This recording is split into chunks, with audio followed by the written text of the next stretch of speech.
Bonjour à tous, je suis Gilles Mansillon, je venais vous saluer aujourd'hui, offrir guidance et inspiration, dans la mesure de mes moyens, bien sûr. On est tous en train de passer par cette fin de cycle, hein, c'est assez difficile. Alors je voulais dire que l'univers ne nous teste pas, Dieu ne nous teste pas. C'est nous-mêmes qui nous testons, notre âme nous teste pour nous préparer pour ce prochain niveau, parce que l'âme en tant qu'être est un être éternel, divin, qui a envoyé une partie de sa conscience ici, qui est dans notre corps physique quand même, c'est ce qui donne la vie à la vie. Et donc c'est notre âme qui dirige sous le flot de notre vie, et c'est notre âme qui a le pouvoir de nous libérer. Mais l'âme a un programme, et elle va s'en tenir à son programme selon ce qu'on avait prévu avant de venir s'incarner. Donc faut essayer de se relaxer le plus possible, et ce qui est attendu de nous, c'est de devenir aussi impeccablement clair qu'un cristal. Hein. Donc il faut vraiment, et l'âme sera un petit peu l'âme est beaucoup plus sévère dans ses jugements que le créateur ou que les esprits de l'univers. Il y a deux sortes de sagesse. Il y a la sagesse descensionnelle et la sagesse ascensionnelle. Tous ces êtres qui viennent de la sagesse descensionnelle sont des êtres qui ont été créés parfaits à haut niveau, qui ont été créés parfaits pour des services dans l'univers. Mais nous, on obtient la sagesse grâce à l'ascension. Et donc, une fois qu'on aura ascensionné,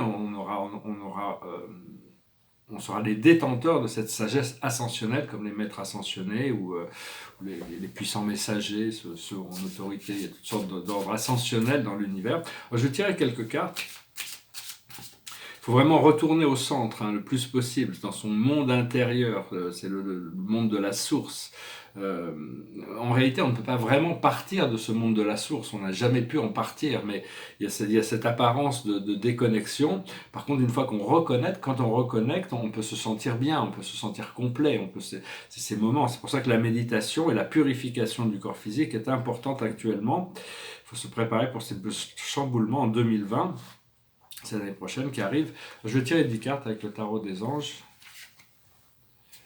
La situation, c'est la protection, savoir qu'on est protégé, malgré tout ce que l'on peut penser, malgré tout ce que l'on peut imaginer, on est quand même protégé. Notre âme n'a jamais été vraiment mise en danger, et même notre corps physique. Dans un sens, au plus on continue à appeler notre moi divin, appeler vos guides, appeler les anges, appeler quelle que soit la situation, vous pouvez tourner vers cette présence et essayer de regarder les choses agréables de la vie, se distraire des problèmes le plus possible. C'est pas facile, et après, bon, les rencontrer quand il y a besoin de les rencontrer. J'ai des situations un peu délicates à gérer, mais je vais les rencontrer de toute manière. Autour de cette situation, il y a la solution qui est quand même pas très loin. La solution est juste là. Hein. Elle tourne autour de la situation. Ce qu'on voit devant nous, c'est l'amitié, nouveaux amis qui se présentent à nous, des anciens amis qui reviennent peut-être, mais c'est peut-être aussi des nouvelles relations amicales qui se présentent. L'amitié, c'est essentiel, c'est la base de tout, même pour les relations amoureuses. On n'a pas besoin d'être ami, on n'a même pas besoin d'aimer quelqu'un pour être attiré par une personne. Mais si on veut avoir des relations à long terme, on a besoin bien sûr d'être attiré par la personne, on a aussi besoin de cette amitié. Donc c'est très très important. Ce que l'on a dans notre subconscient aujourd'hui, c'est le triomphe. Donc on a nettoyé pas mal de ces choses du subconscient, du passé lointain, et on en est au cheminement. On est en train de s'acheminer. Ce qui vient dans le futur immédiat, c'est l'optimisme. Il y a une nouvelle vague d'optimisme qui va venir, qui va revenir. Notre force dans cette situation qui nous représente, c'est le réconfort. Ce qui vient autour de nous, dans le monde extérieur, c'est le jugement. Ce que l'on ressent dans nos émotions internes, c'est le choix. Il faut essayer de faire le choix divin, le plus haut choix à chaque moment. Et l'aboutissant, c'est l'accomplissement. On va pouvoir accomplir ce qu'on avait prévu d'accomplir quand même. Enfin, si Dieu le veut, avec l'aide de Dieu, disons Dieu, il le veut de toute manière, mais c'est avec l'aide de Dieu. Alors, je voulais rebondir sur quelque chose qui a été présenté par un médium dans une vidéo, c'est que, dans un message, c'est que l'humanité est vraiment esclave de la technologie, hein, parce que la technologie peut nous libérer de toutes les choses dont on n'a pas besoin, mais on est vraiment devenu esclave de ces réseaux sociaux, et toutes ces compagnies ne sont pas des compagnies qui travaillent pour l'humanité, ils veulent dominer le monde, ils se servent de toutes les informations, mais pas forcément pour le peuple, pour eux-mêmes et pour les forces qu'ils servent. Savoir que bon, le fait d'avoir des amis sur les réseaux sociaux, c'est pas comme être avec des amis, on parle d'amitié, c'est très important d'être avec des amis physiquement, on peut partager des choses physiquement. Donc l'internet a quand même plein de bons côtés, il permet de communiquer de manière non locale, c'est-à-dire c'est une plateforme, on s'en sert, il y a toutes sortes d'informations qu'on peut avoir, mais il faut vraiment avoir la discrimination sur ce que l'on fait avec ces technologies et pas devenir esclave de cette technologie. Parce que l'Internet, il y a un peu un côté gratification instantanée.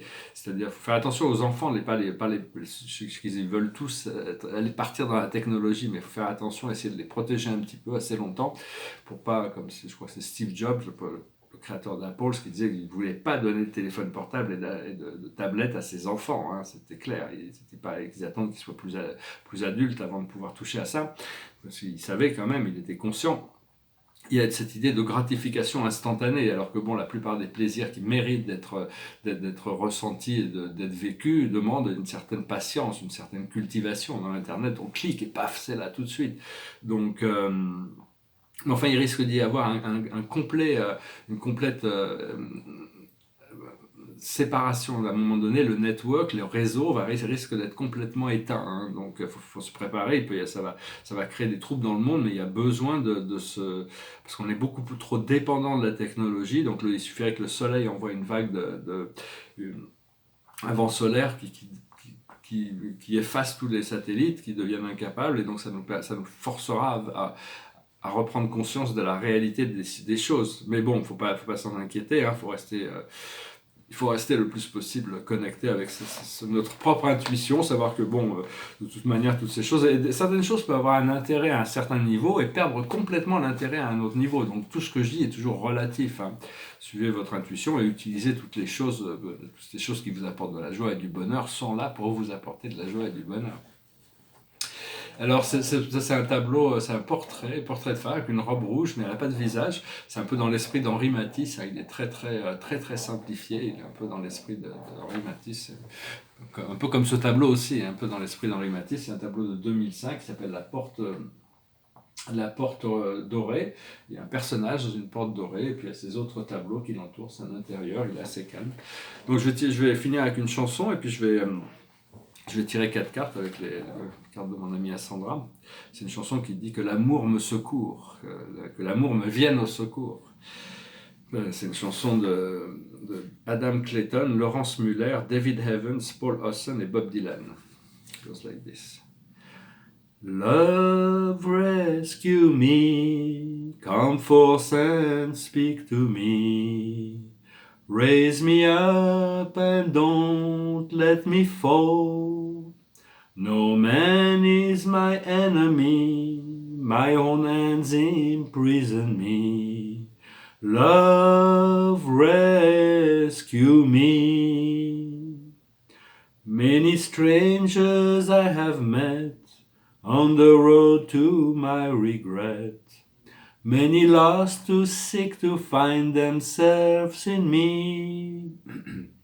They ask me to reveal the very sort they would conceal. Love rescue me.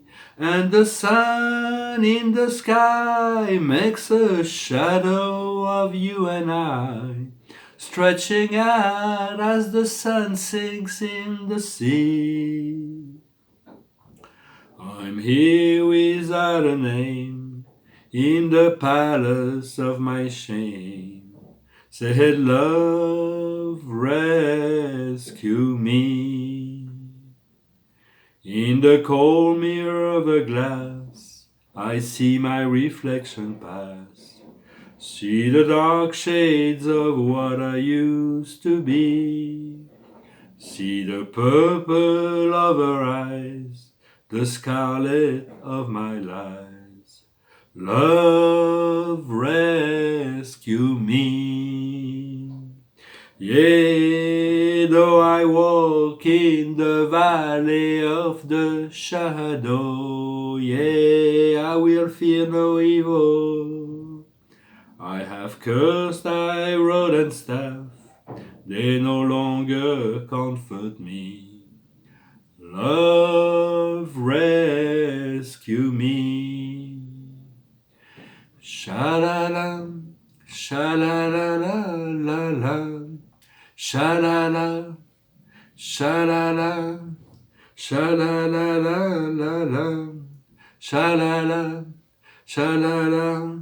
I said, love, love, rescue me. I said, love, climb up the mountains. I said, love, oh my love. On the hill of the sun, I'm on the eve of the storm, and my words you must believe in. Oh, I said, love, rescue me.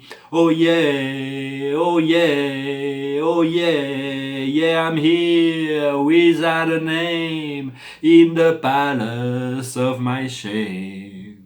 I said, love, rescue me.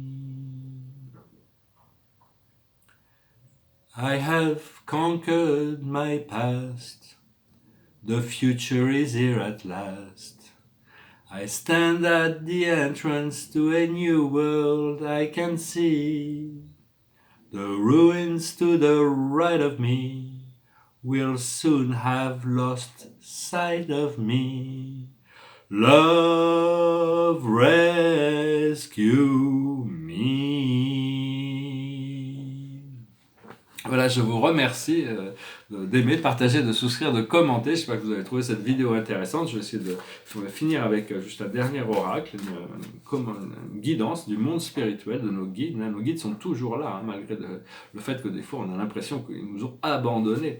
La plus haute sagesse pour nous aujourd'hui, c'est le karma, arriver à transmuter le karma en amour. Hein. C'est comprendre le karma, comprendre notre karma. On a besoin d'évacuer tout ça pour se trouver libre.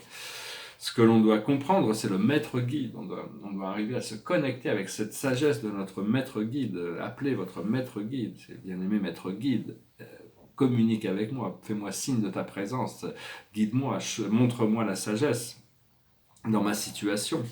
Ce que l'on doit faire, c'est le paradigm shift. On doit vraiment changer de la peur à l'amour, de la séparation à l'inclusion, de l'ignorance à la lucidité. Et l'aboutissant, c'est la destinée. On va nous ancrer sur la voie de notre destinée. Hein. Donc voilà, je vous remercie et je vous salue, puis je vous dis à très bientôt. Namasté.